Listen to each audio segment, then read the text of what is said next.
Ay, ito na yung moment of truth talaga. So, medyo kinakabahan, excited.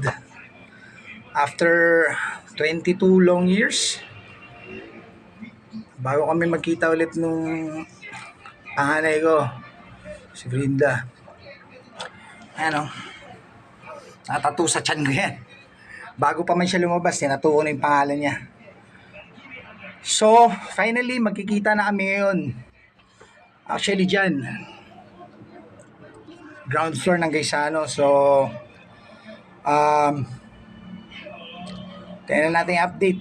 Update ko sa inyo mamaya. Very excited, mixed emotions. Kasi hindi lang siya yung makikita ko, pati yung mga apo ko sa kanya.